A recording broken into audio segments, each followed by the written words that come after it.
Une première pour une dernière. C'est la première intervention de microchirurgie pratiquée sur un pachyderme et cette opération est la dernière chance de sauver cet éléphant. Motala, éléphante meurtrie, foudroyée par une mine. Nous sommes le 31 août dernier en Thaïlande, à Rampang, dans un hôpital unique au monde, puisqu'il est exclusivement réservé aux pachydermes. C'est normal. L'éléphant est le symbole de notre pays, c'est notre mascotte. Il est l'ami des Thaïlandais. C'est un grand animal, mais on en prend soin comme d'un animal domestique. Il est comme votre chien ou votre chat, il fait partie de la famille. Dans ce dispensaire, Motala attend d'être opéré. Et il y a urgence. Mais pour procéder à l'opération, il faut de l'argent, beaucoup d'argent. Aussi, une collecte a été organisée. Et en dépit d'une grave crise économique, imaginez, ce sont plus de 650 000 francs qui ont été recueillis. Les Thaïlandais ont été choqués, émus par le drame de cette éléphante. Ils ne pouvaient pas la laisser mourir. Certains se sont sacrifiés pour participer. C'est devenu une cause nationale. Extraordinaire élan de générosité qui va donc permettre la construction d'une salle d'opération aux dimensions de la malade. Une grue va alors hisser les 2,7 tonnes de Motala. À son chevet, 30 des meilleurs vétérinaires du pays. L'intervention est minutieuse, elle sera suivie par une population angoissée.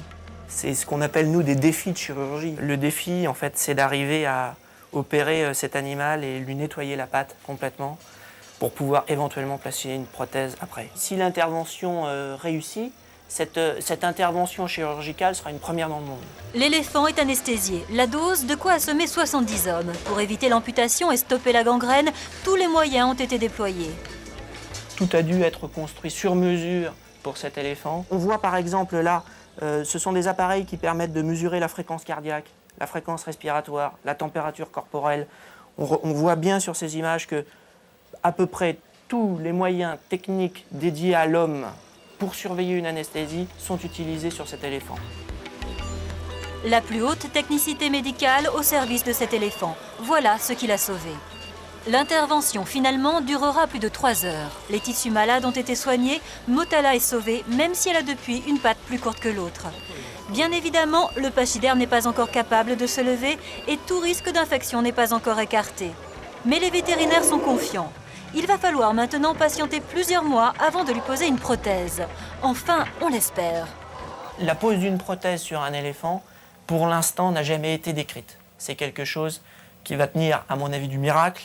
C'est-à-dire que si on arrive à constituer quelque chose à base de Kevlar, de titane, ça sera une première dans le monde. Jamais on a réussi à fabriquer, à réparer une lésion osseuse sur un éléphant. Mais les Thaïlandais sont prêts à relever ce défi. La nation le réclame, une nation qui respire. Motala, sans intervention, serait morte en 3 semaines.